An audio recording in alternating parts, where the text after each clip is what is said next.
Welcome to our webinar today, and we're delighted that you're able to join us. We see a lot of friends amongst us. If we could, Mr. Ong and I would like to just also say a quick hello to everyone, Peter and Mark with the Telos guests. If you're comfortable enough, turn on your video so that we can see a quick hello. Wow, That would be great. I see a lot of familiar names and friendly faces. Yes. Hi, Liz. Hi, Dasono. Hi. Hi, Liz. Keith. Hi. Everybody. Hey, Hello. Keith. Hi, Mr. Ong Beng Hwee. Hi. Hello. Hi. Yeah, well, Hello, Liz. Yuko. Oh, lovely to see you all. Yes. Hi, Joanna. Sorry, Yeah. I'm out. Yeah. No problem. Mhm. Wow. I see. Well, we have because of people from 8 countries. So Yes. Yeah. the interesting thing is that we are pretty connected by something called COVID-19. Yes, we also see some guests from Philippines. Hi, Mariana. And then we've got Professor Vish with us. Esther. Esther, we will expect to hear something from you later, huh? So thanks, Esther, for joining us. Hello. Oh, yeah. Hi.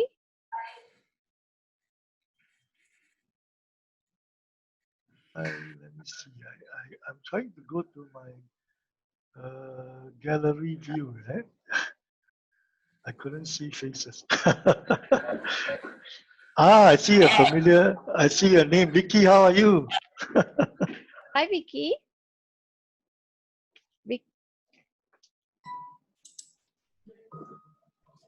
Hi, Liz. Yeah, now I can see.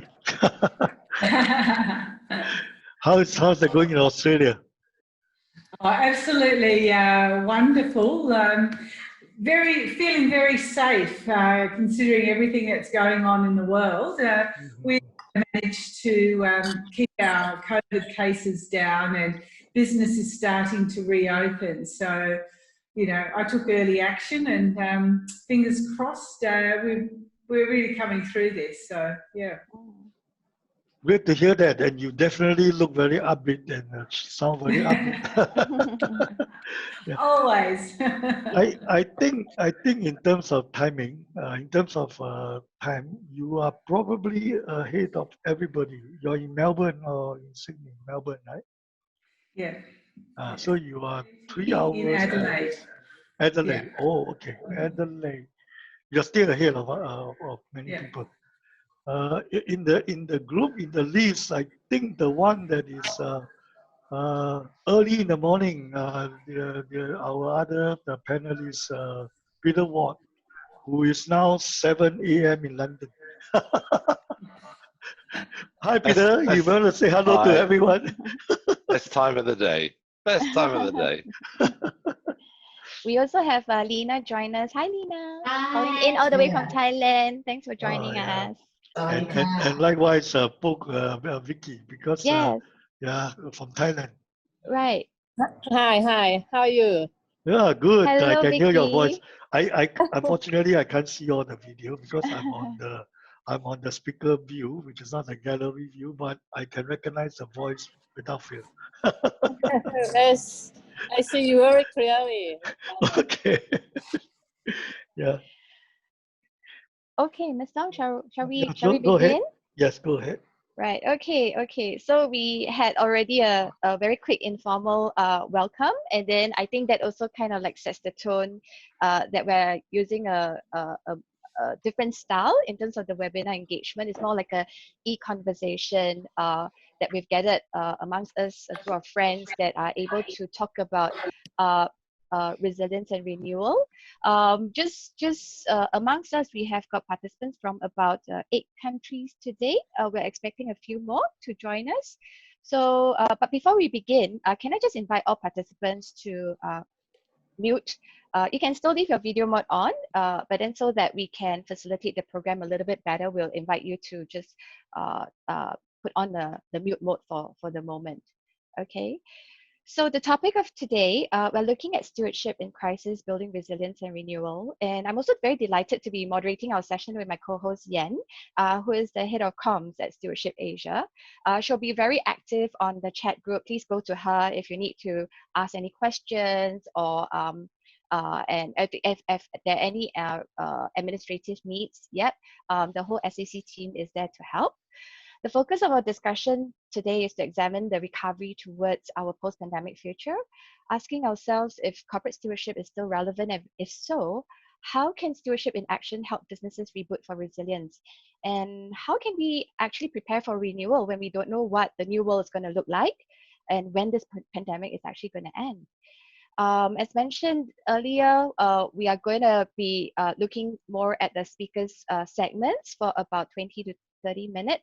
And then we will be catering approximately about 25 minutes or so for us to address the questions that we will have in this session. I'll cover this in the housekeeping notes later on. Now, moving on, let's briefly introduce our speakers for today. Mr. Ong is no stranger to most of us, and in his last 5 years at SAC, he has not only built a community of like-minded partners and friends and leaders who are passionate on the topic of stewardship, but has also devoted his time towards building a body of knowledge and capabilities that will allow companies to put stewardship in action. Mr. Ong is also the co-author of 2 books entrusted: Stewardship for Responsible Wealth Creation and Inspiring Stewardship. Peter, he's a very dear friend of Stewardship Asia, and there have been much that we've learned from Telos partners in our journey of uncovering what it means to be a steward. He's a qualified chartered accountant and works internationally with leaders on the transformation of their businesses and their growth, both organically and through acquisition. His engagements have included the creation of strategic frameworks, execution of strategy, senior team development, and management of key stakeholders, including investors and customers. Now, Peter, I know it's a really early call for you over in London, so we're really delighted that you're able to join us today. Thank you, Now, Jen. before we begin, a couple of housekeeping notes. This webinar is being recorded, and the link will be shared with participants after the webinar. The discussion and the Q&A is meant to be an interactive session. And if you'd like to ask a question, you just need to trigger the raise hand function. The option is available in the participants tab. We will then call on you to voice your question and then request for you to turn on the video mode as well. The chat function is enabled from the start of the program, and you can also use that channel to communicate with Yen and myself and then key in your questions there. Please remain muted until the discussion and Q&A session.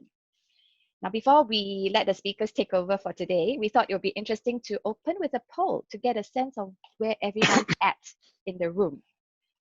Can we have the polling question, please?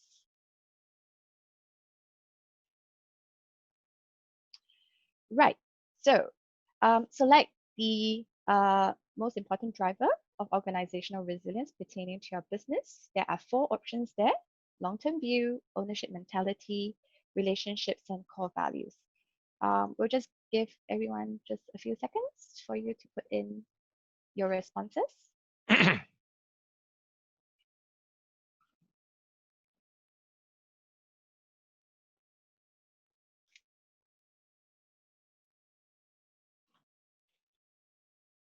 Right. I think we're about there. Can we have the results, please, admin? Okay, here we go. Interesting. So amongst the 4, it looks like we have got 40% that are looking at core values as the most important driver for organizational resilience. Okay, I'm sure the speakers will be able to relate quite a fair bit to this point in their respective segments later on. So, Mr. Ong, I'm going to hand it over to you right now for nurturing resilience. Well, thanks a lot. Once again, welcome to everyone. And there are so many friends and also new friends who we have not met, but we just met over the internet now. And you know, it is interesting that COVID-19 can bring us together in this way. The group consists, the entire group, there are people from at least 8 countries, And so in saying good afternoon, I'm also saying good morning to people like Peter Watt. Early in the morning, I was going to ask, has everybody taken your lunch? But now remember that Peter may not even have his first cup of coffee before 7. So once again, welcome everybody. And it is such a interesting time that we are living in. So I'm really appreciative and thankful that we can come together in this way to a webinar. For those of us who are familiar with Stewardship Asia Center, this would typically be the month that we'll be meeting in Singapore for our Stewardship Asia Roundtable. And so we do miss each other this year because of COVID-19, but really glad that we can have a webinar. And we are having a number of these, a series of these, a conversation and so on. So it is in a way just as meaningful a time that we can interact. Well, jumping straight into the subject matter or the topic itself. COVID-19 has really hit all of us. I like to call it a severe double whammy. In the first place, it is the pandemic, but even more serious than that is really the consequential economic crisis. And in whatever countries that you're in, it can be pretty severe. They're all very degree. So over the last few months, I think sometime beginning from February to now, if you really take yourself one step back and reflect, it really seems very surreal, very unreal. In fact, things seems to be in a blur because over the last just a few months, COVID-19 has affected more than 7 million people all over the world. And there were almost 500,000 deaths, 400 over 1,000, still counting, and affected more than 200 countries. And then over the last few months, we also start to hear terms or items that have become very familiar to us within a very short while. Social distancing, lockdown. Singapore call it circuit breaker. We also start to be familiar with items that are now part of our wardrobe, face masks, and so on, and all sorts of tests that we are beginning to be familiar with. And in economic realm, it's also very interesting. People are debating over V-shaped recovery, asymmetric V-shape, U-shape, L-shape, and as I always said, whatever the shape, the common understanding is there will be a recovery. So whether it's a V-shape or a U-shape, it's a difference of spreading it out in terms of time.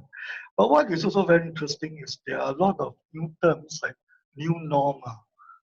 What is the meaning of new normal? So there are so many of these aspects that we hope over perhaps a series of webinars like this or conversation, we can explore some of them. And another item that seems very unreal is really this government budgets that are coming in to help. Almost every country, government are stepping in. We used to hear millions, now is in millions and billions and even trillions in the US context. So a lot of things are happening. Within the crisis, as always, there's also people who, with hindsight, coming out as armchair critics. There are armchair critics to the armchair critics, and there are also a lot of Monday morning quarterbacks. I suppose that this is a term from the US. People with hindsight and start to act like experts. I want to very upfront say that Peter and myself are not approaching this webinar from the angle whether we are experts or we are armchair critics. Nothing of that sort. We really hope, and particularly my part of it, I wish to be setting the stage, perhaps to hear your views, to hear your questions, and also to hear your sharing of views. And I think there are a lot that we can learn from each other. And so in that regard, jumping in to I only have 2 slides, and I'm going to touch on stewardship matters in crisis and also on resilience. Now, stewardship matters in crisis. The very first question that we ask ourselves is stewardship relevant? Is stewardship still relevant in a crisis like COVID-19? Is stewardship so theoretical or conceptual based that is of no practical use or is not applicable when you're in crisis? Or put it another way, in a storm, is stewardship a fair weather concept that it is not as relevant or applicable in storm? Obviously, the answer is not at all.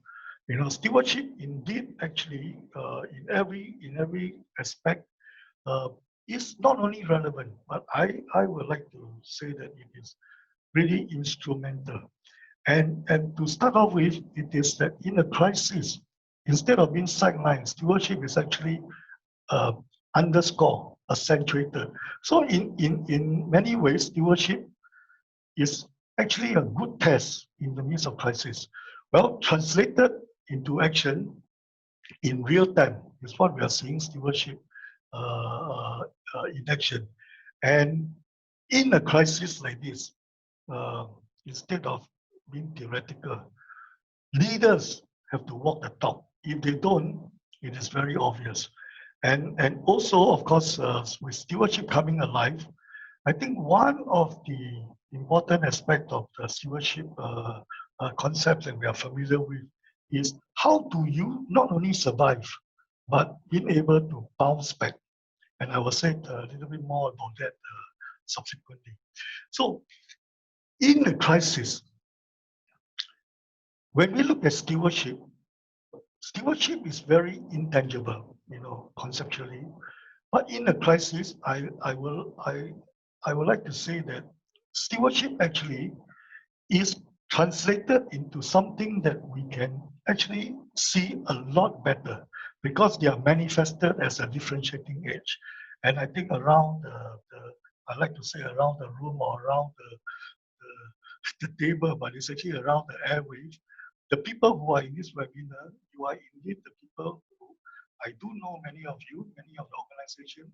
You are actually the steward leaders who are actually exhibiting the stewardship edge. So I just want to share 3 quick points on this differentiating edge for steward leaders as well as steward organization. Number 1 is tackling dilemmas. You know, stewardship is all about tackling things that are complex. You know, it's not black or white. Stewardship is not about choosing between a good option and an obviously bad option, because that is a no-brainer. That is not a dilemma. A dilemma, in a way, it may be a choice between 2 good options, or in the stewardship crisis, in the COVID-19 crisis, very often between 2 bad options. So stewardship exhibit itself as a stewardship edge, very much in tackling dilemmas. And dilemmas are everywhere to be found, every corner, whether you're a business leader or you're a political leader or organization leader. Well, it manifests itself in aspects like, you know, big picture, whether to shut down the economy or to open up. Either way, it comes with its consequences. You shut down the economy to contain the virus or to live, to open up and so on. And it is in many ways, you know, the choice between hoping for the best, preparing for the worst, or in many other aspects, overcoming fear and so on. Stewardship also is about taking ownership. And I know I'm going to overshot a little bit, but I in terms of timing, but I would like to take a little bit more time in also to talk about taking ownership, in the sense that we know that a lot of things that happen in life is, as you say, 10% what happened to you, and the 90% is in how you react to it. So in a crisis, the difference between a steward leader, a steward organization, or otherwise, is the difference in the attitude. And here stewardship really can make its mark by translating itself into taking responsibility and taking responsible action. And well, steward leaders like to do the right thing, but what are the right things to do? What do they look to to be guiding them to do the right things. And here is where the poll actually got it very right. It is the core values of organization. You know, in the normal times, you hear about core values all the time. You know, whether it's written on the office boardroom wall or written in the collateral or annual report of companies. But in stewardship, that really becomes the edge. How do you guide your action with the right values? And I could elaborate on, I don't have time to elaborate a lot of that, but maybe you can come up further in the discussion. So in stewardship, we are talking about you know, responsible leadership as well as business really taking a role, a lot of taking in terms of business taking an active role and be a force for good in lifting up the economy. So countries that do not look to businesses are actually losing out on something. But let me jump to the next slide and to just hit the key point and to end with that. Resilience is a word that you hear all the time, very often. And resilience, because it's so often stated in the COVID-19 crisis, it comes in many, with many connotations. On the one hand, resilience is stated in the context of endurance, you know, being resilient. The other aspect is resilient as immunity or defense, you know, a resilient mentality. But I want to say that actually the most relevant definition or aspects of resilience that is very relevant to today's discussion is this fundamental definition of resilience. Resilience in its core means the ability to go back, the ability to bounce back, the ability to recover. You know, it is a physics term, a technical term. And what is very interesting, if you look at the people who are in this webinar, their original language, whether it is in Chinese, in Japanese, in Korean, in Thai, in Indian, particularly the Asian language, I will even say in Kazakhstan language, whom I interact with. When you find out the meaning of resilience, it actually means the ability to bounce back. And that is so relevant in our context. And in that regard, I would just like to touch on 3 key points without elaboration, but just mentioning. One is that ability to bounce back actually rely a lot on agility. Again, another word you hear very often. And here I'm not only referring to the presence of agility, it is the relative agility. Very often, the difference between a company or an organization getting itself back and the ability to grow is how do they create the capacity beyond others. You know, we always hear about energy. To me, an energetic organization, a dynamic leader, is not how much energy he spends, but how much capacity that he has in the ability to expand it or to use it at the right time. And the right time is bouncing back. And so in relative agility and resilience, these are the 2 key that are very important for company not to be ignored. And they cannot be created overnight. They have got to be nurtured over time. So it is again a differentiating characteristic in action. Act short term, think long term. I don't think I need to elaborate on that. People in this room, in this webinar, are practitioner in that. The difference really lies in the fact that while you're surviving, do you also think about long term? While you're acting short term, do you make sure that your action do not contradict long term? And of course, the final one is this aspect relating back to the fundamental definition of stewardship. Stewardship for business is all about how a company grow in the long term while benefiting stakeholders and also benefiting, looking after the welfare of community in the long run.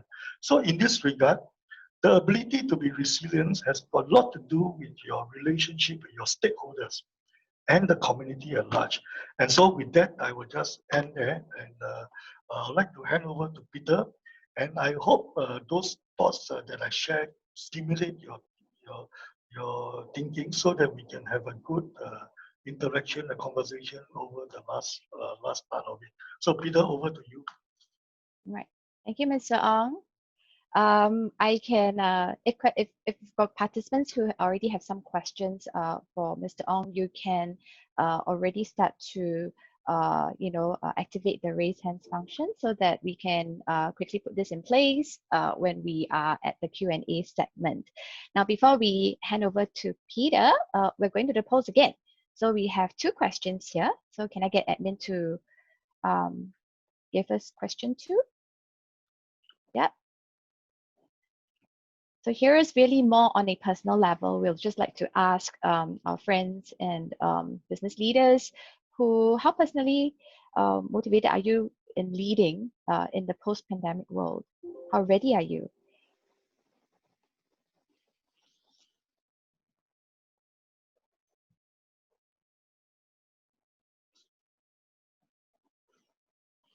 Right. It's quite good to note that none of us in the room have indicated not ready. Okay, I think we're about there. Can we have the results, please?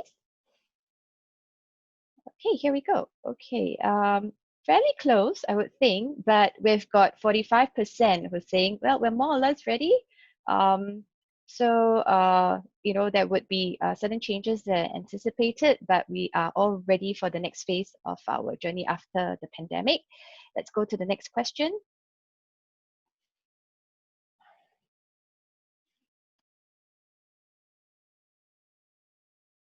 Right, and this one we are looking at for some of us here where your customers and stakeholders are concerned, how different do you believe the needs of the stakeholders will be in the post-pandemic world?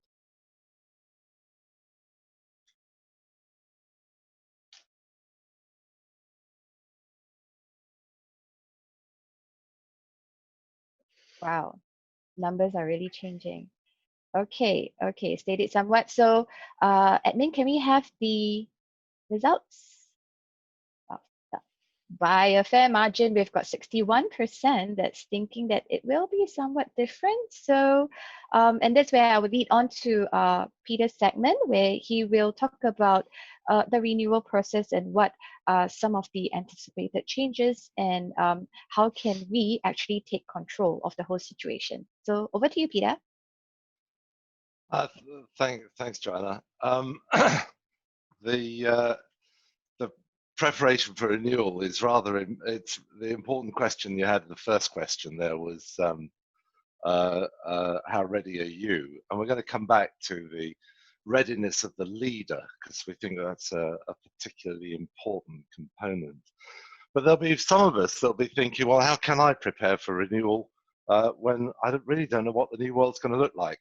In fact, I was talking to a client yesterday and they said there's people are talking about the new normal. I'm talking about the new abnormal. So who knows what the world is going to look like. But what we do know, as Mr. Ong said, that we don't know when this is going to happen. We do know that it is going to end.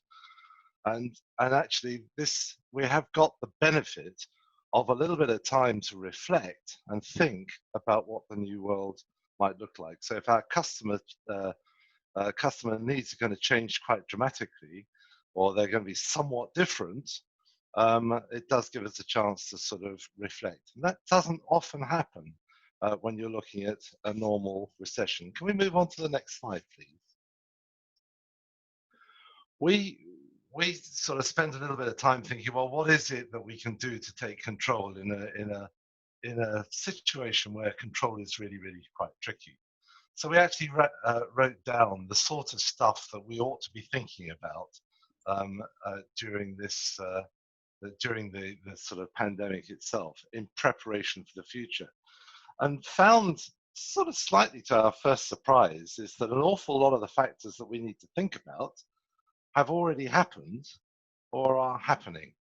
So rather than worry about an external environment which is as yet unknown, why don't we have a think about some of the things that we actually do know? Because a lot of the changes that people are saying, oh, look at this, this is never going to change, this is going to be this is going to be that, It's all to do with past trends. And if we were actually honest with ourselves, the move towards home working and networked Zoom calls and whatever, that was happening before the pandemic.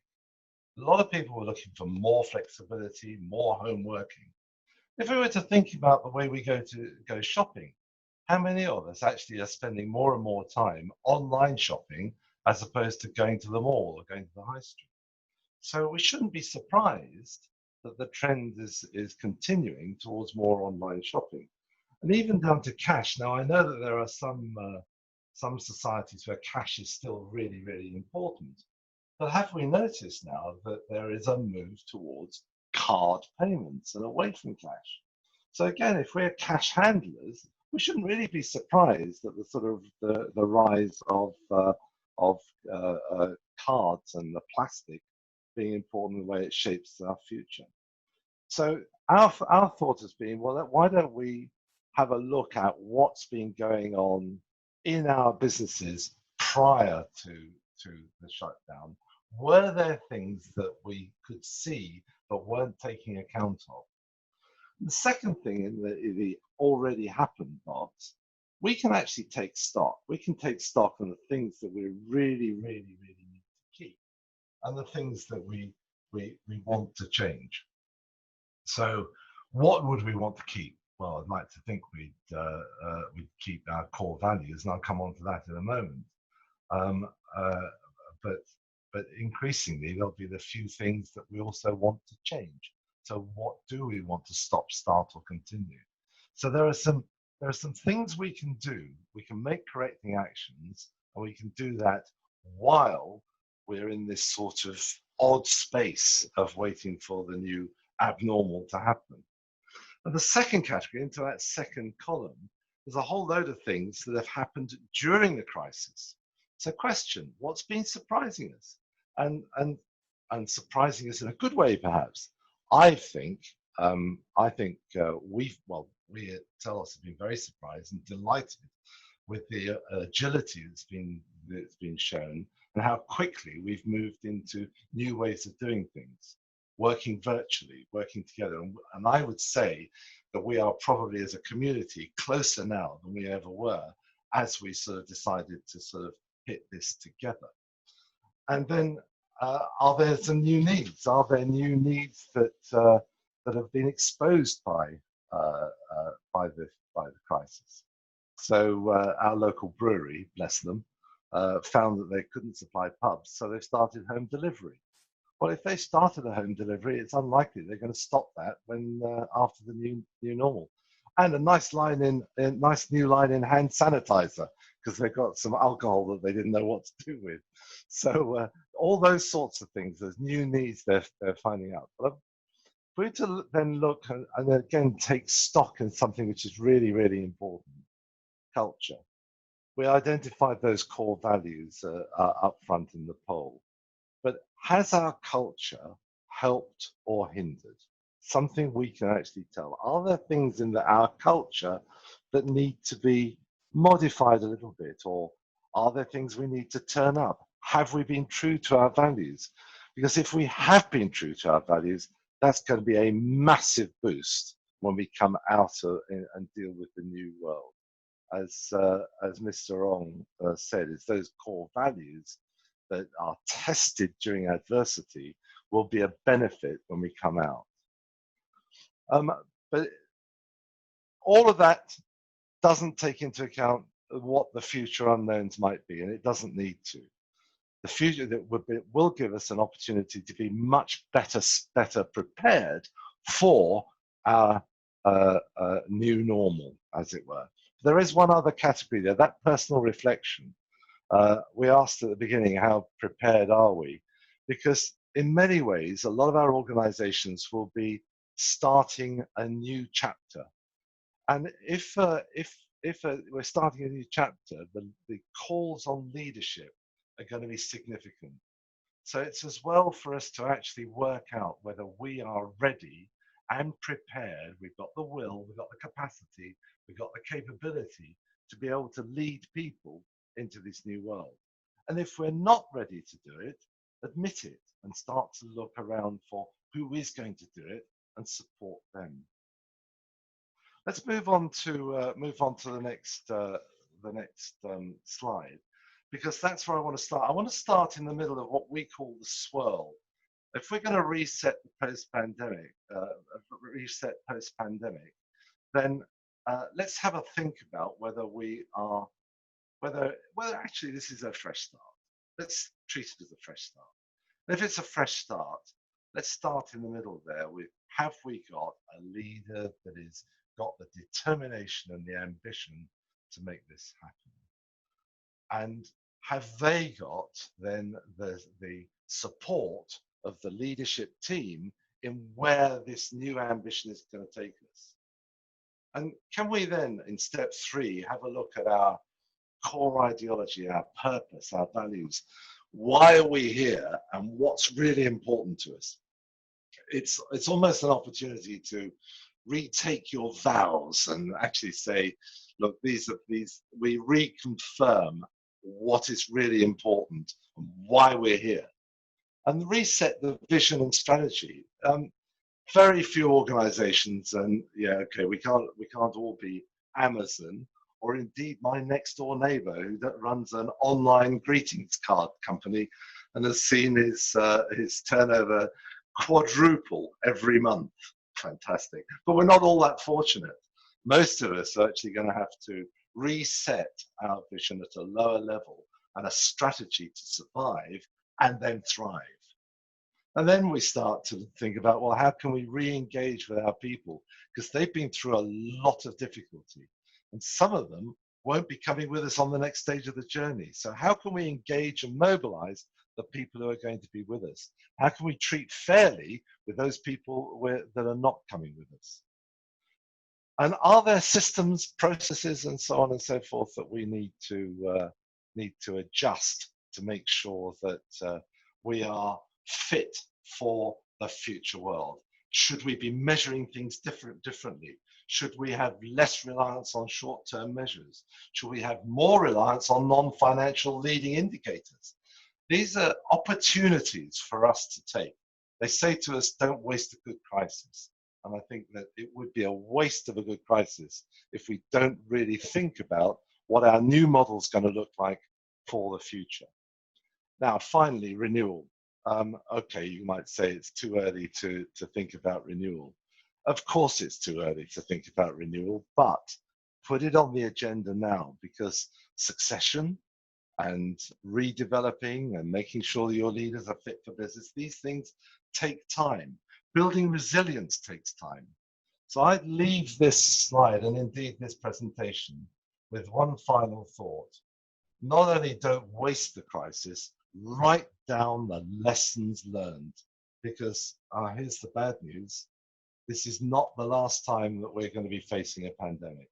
There's another nasty little virus just waiting to sort of leap out of the animal kingdom and knock us for 6. So let's make sure that we write down the lessons this time so we're prepared for the next time.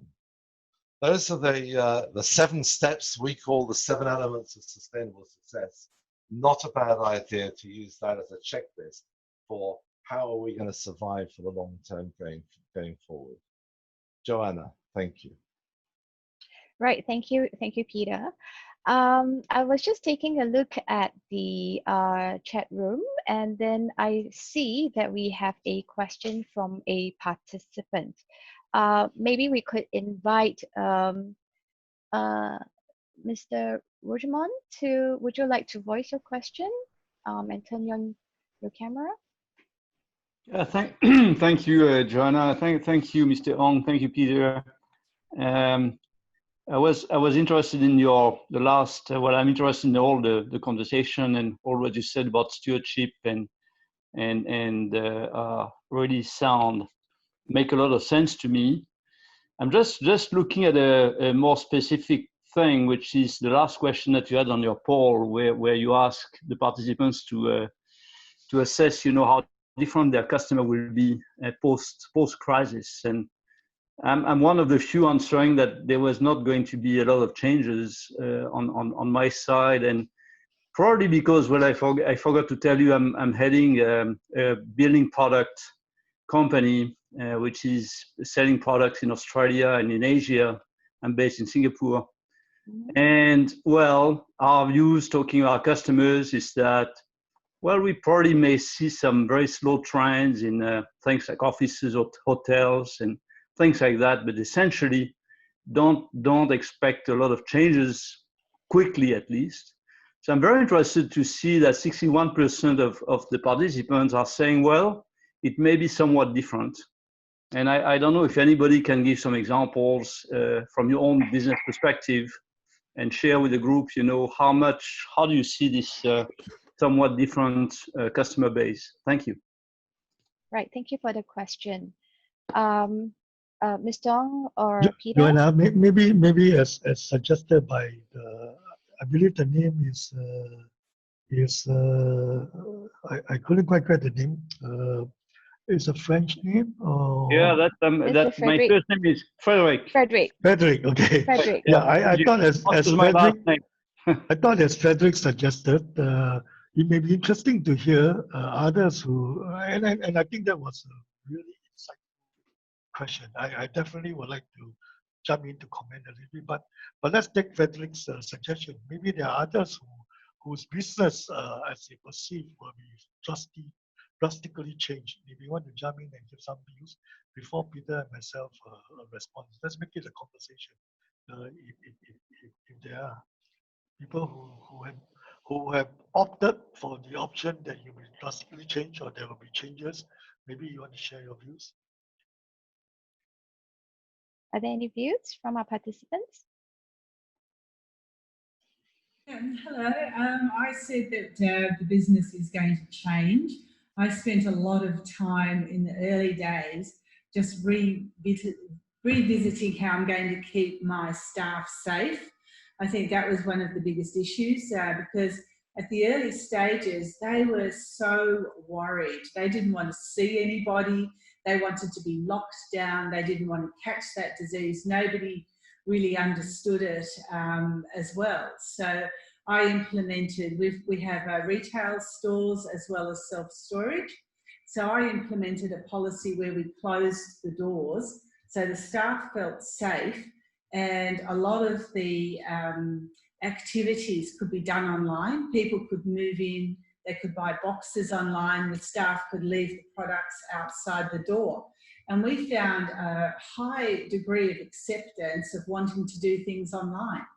People were feeling that they could come and sell the goods.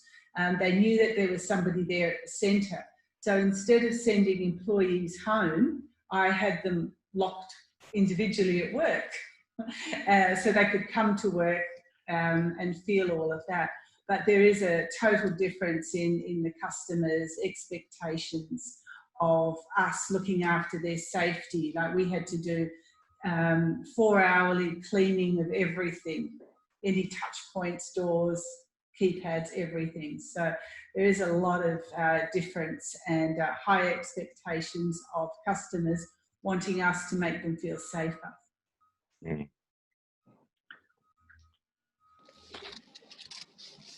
Any more views? Peter. Yeah. Can I comment? This is Lena here from Thailand.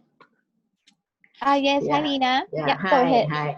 Yep. Actually, I would like to bring out some key points on the post-COVID, right? Because we are not just having the issue of post-COVID. It's also the fundamental change of the overall global economics. And there's also the bigger issue of the geopolitical situation. And post-COVID, how many of the economies, of the major economies, will suffer? How much is the that impact? I think, I don't know whether anyone has done any assessment of this, but in terms of the overall impact on the certain industry, because there will be ripple effect. So how are we going to function in this really, the new world? In fact, I realized that there's a few gaps in terms of the knowledge gap, right? Based on the traditional type of working. Readiness gap, how ready are we? And also in terms of the business model gap. for bricks and mortar company like ourselves, right? Because investment has to come in. And of course, we can adopt certain technology to enhance in terms of the resiliency. But how about the area of contribution from the resource gap? What can be done? I think that is something that from the geopolitical situation within ASEAN, if we could do something, I think that would also be very beneficial. That means at the certain regional level or regional block level, the coordination or more support can be given. Then from that perspective, right, we will be able to be more resilient. Okay. Thank you, Lena. I'm just a little bit mindful of time because we've also have other participants who've got other questions. So maybe I could invite the speakers to give their view. Peter, over to you first. Yeah, very, very briefly. I think it's not the what customers are going to be buying. It's going to be the how they buy them. I think, Liz, you're right. People are going to be more mindful of how they buy things as well as the what they buy.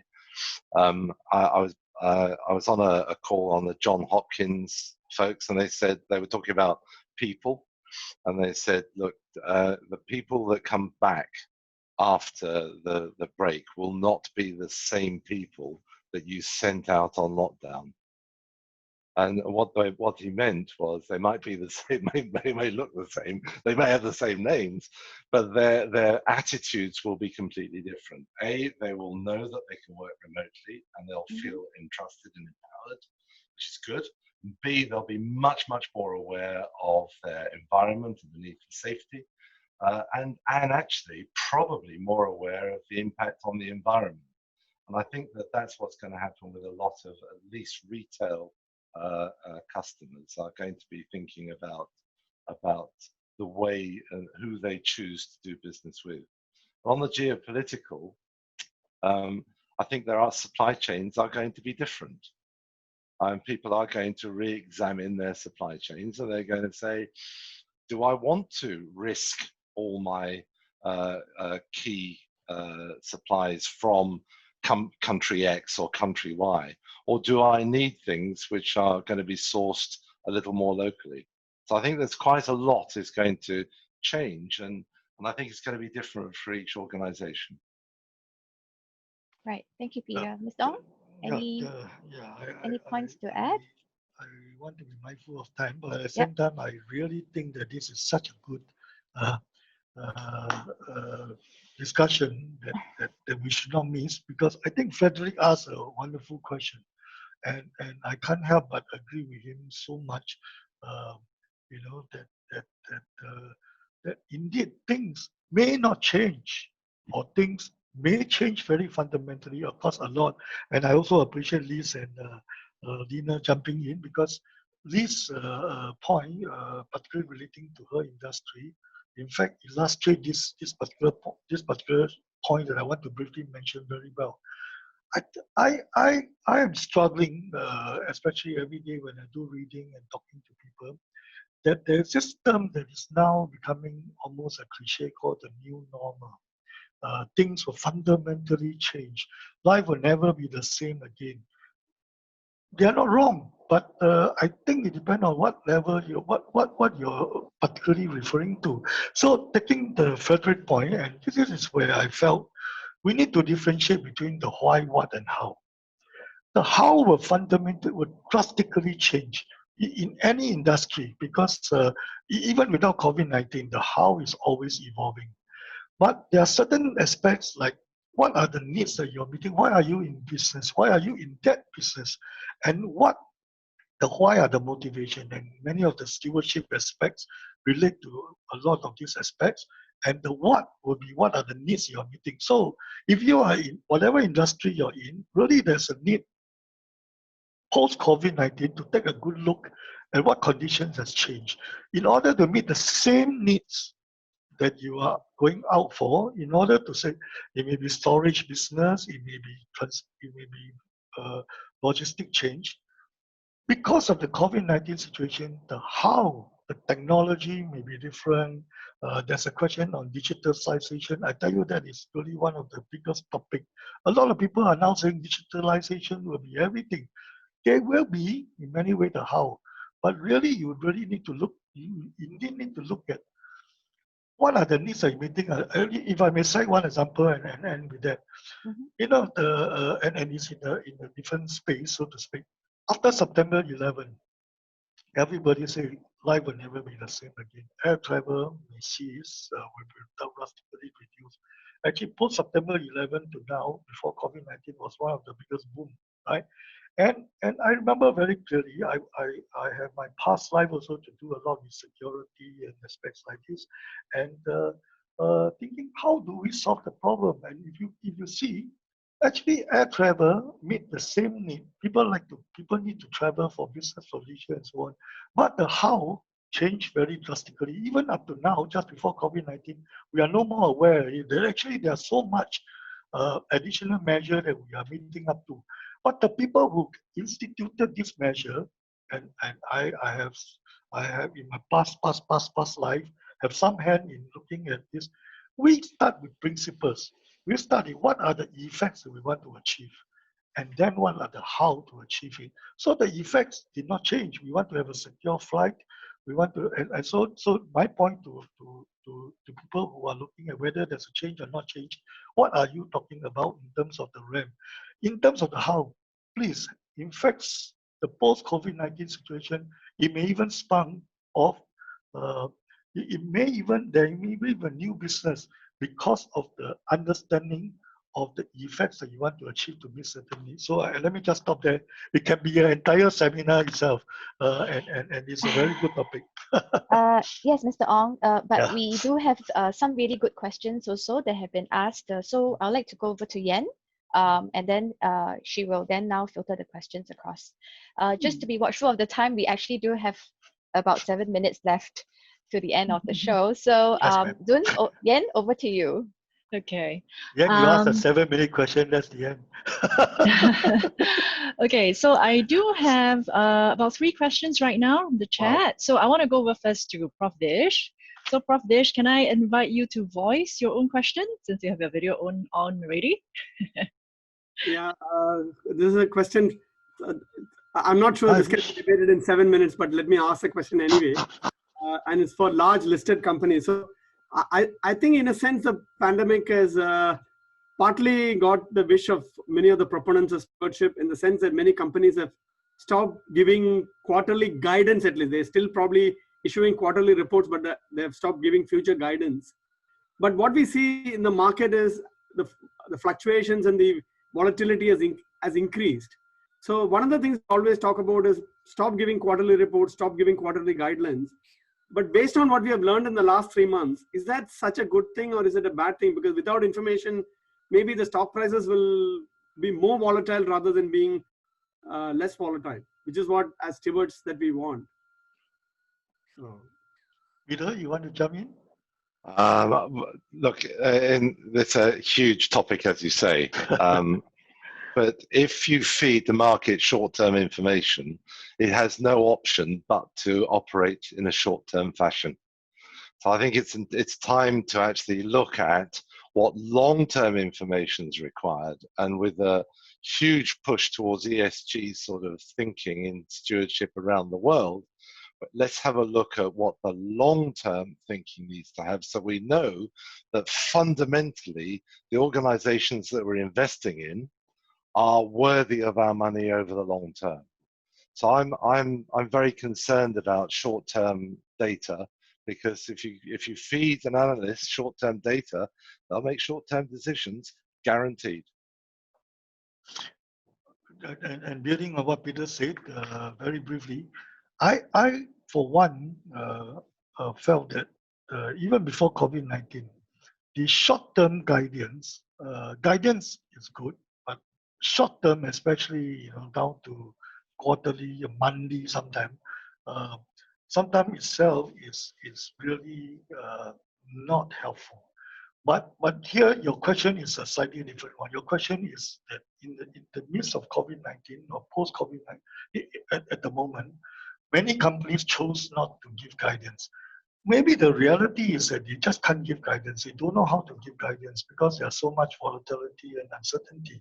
And even countries, as you can see, some countries are saying that for this year, we are not going to project, or even some are even saying for this year and next year, we are not likely to be able to project annual forecasting of GDP and so on.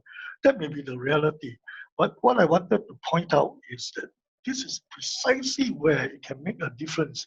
The point I mentioned about relative agility is very much in this sense as well, because it's relative to others. So you ask yourself this question: if you're an investor, looking at portfolio company, or you're looking at where to invest, if there are two companies, one said that because of volatility, we are unable to give guidance.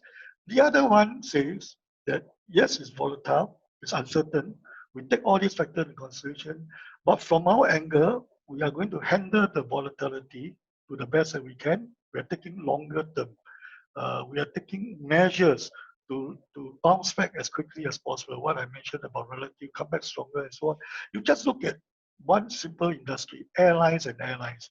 Airlines are among the biggest hit. Most airlines suddenly go blank. You know, they are trying to survive more. But the good airlines are beginning to project ahead. You know, with AITA, with Singapore Airlines is one good example. Each of their communication is always on what are we doing to solve our financial problem. Everybody is hit. In what way they solve the financial problem, so that in some way is information. In what way are we going to assure the safety and the welfare of customers?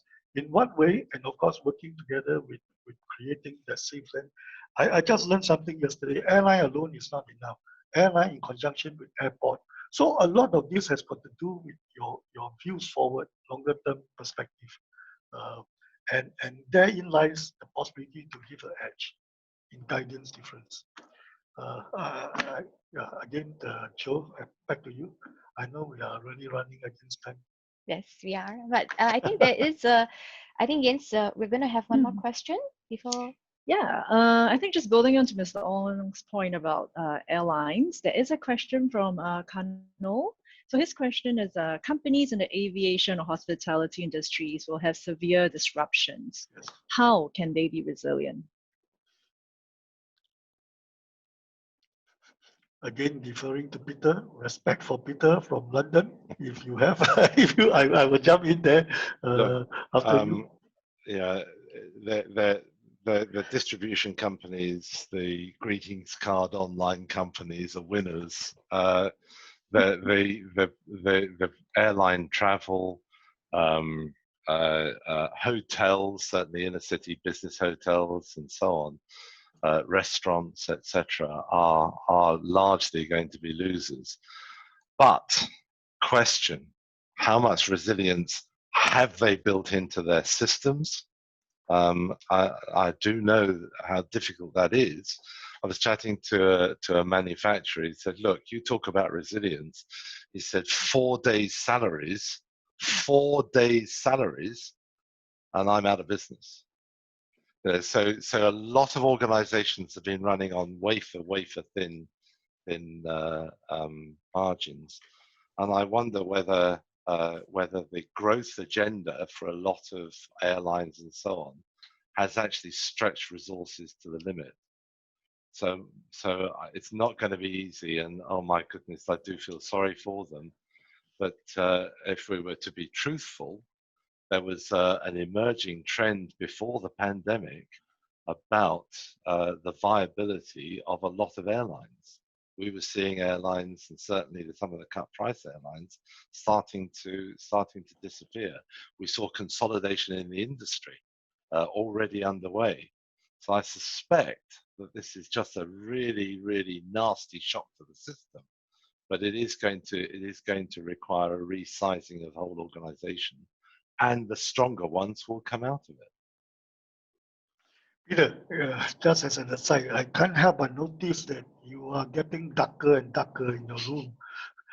You appear on the video. I don't know whether you are aware. You appear on the video like an undercover CIA agent or a secret witness giving testimony. International man of mystery. Yeah. Okay, let me just very quickly add to what Peter has said on the aviation industry. Again, this is something that I wish we had more time to talk about it. But very briefly, I would just like to say that the whole, if you analyze the problem with the aviation industry, which no doubt is one of the worst hit, and I've been discussing this with people from different countries, particularly some of them are also in this space. I think there are a few problems that they need to tackle. But to start off with, an overarching statement is, especially for the aviation industry, although it's generally applied to every industry, every business, while your bottom line is being hit, your financial bottom line is being hit, your reputation and brand need not. And this is something that sometimes escape people because or people do not see that in the midst of when they're trying to struggle to survive. They don't realize that, in fact, the way they handle the crisis will really affect their reputation and business, and therefore the bouncing back. So in aviation, I think the biggest problem they need to solve is one of demand, because it is through no fault of theirs before COVID-19 that the demand collapsed. You know, the lockdown, the air travel being ceased. So the question is, how do we, when it's post-pandemic, when air travel is opening up, how do we increase demand? And there are so many things that can be done there, including building the confidence for travel to return. One among some of the ideas that people are sharing with me are, whichever airline that can provide air quality assurance, you know, compartmentalized, and indeed some good airlines are already doing that. You know, this is where beyond steward wearing masks and cleaning up the seats and so on. So the building of confidence to increase demand is everything.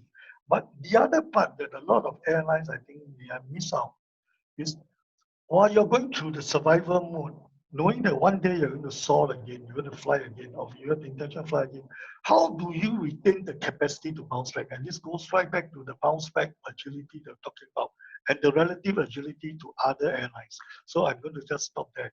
I think we are. I don't know whether even we have time for one more question, but just to emphasize, retrenching staff, losing your pilot, and so on, will lose your capacity to bounce back. And how do you now think a little bit longer term, beyond just a survival mode, is actually everything. Right. Right. Okay. Thank you, Mr. Ong. Yes, actually, we do have a couple more questions that were in the chat line. But then I think Yen's done a good job. I think we've gone back to all of you to say, like, we will give you a written response instead, because we're just mindful of the time. We're just slightly over 5 minutes already. Yes. But if you do have any questions, would like to continue the conversation, feel free to reach out to the SAC or the Telos team, and then we will follow up on our end. Can I ask Mr. Ong and Peter for any final last words before we close up? And I would just like to ask the participants to stay on for a little bit, because we would like to take a group photo, which wouldn't take too long. Yep. So maybe Peter first. Any last thoughts before we close? Sorry, did we lose Peter? Peter, because you're of mute, Peter, I think. Yeah. Peter, did I lose you because of my comment? Yeah, Mr. Ong, he's gone dark. Yeah, So he's gone dark. he's gone Sorry. dark. Hi, Peter. Hello. I'm here. My apologies for muting. Yes. Now you're undercover. Thanks for everybody's comments. My closing remark would be, there's precious little point in dwelling on the negative. This is now about sort of new models, new opportunities, and if we've got our strong culture behind us, then there is a new way of operating, and I think there's a lot of excitement ahead. But certainly leadership is going to be massively important to actually make sure that we mobilize our resources as quickly as possible and as safely as possible. Mm-hmm. Well, let me first want to thank every one of you for joining in this webinar. Also to thank Peter for the collaboration. It is really enjoyable. So for parting shot, if I may just link together my earlier point together with the Q&A discussion period, I will just put it across this way. Back to the point about resilience. Resilience is about the ability to recover, to bounce back. And related to that, I think is very clearly this aspect about not only looking long term, but really creating, nurturing the resilience capability, the relative agility relative to others in the industry.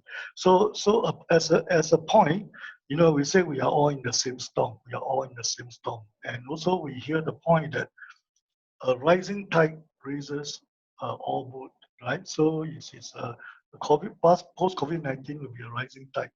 But it doesn't mean that all boats will be raised in the same way, to the same degree.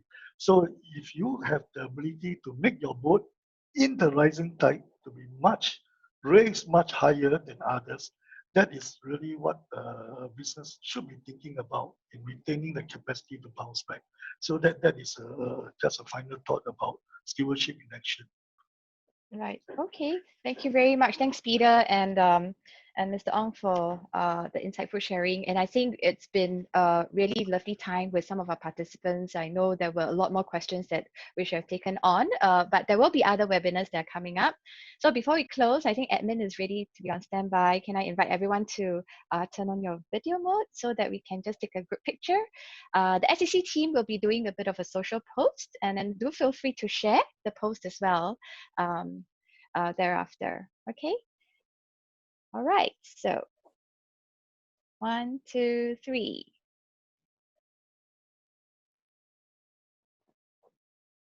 Okay. All right. Thanks, everyone. Have a great afternoon, and then we'll see everyone soon. And do keep in touch on email. Bye. Bye-bye. Bye-bye. Ta-ta.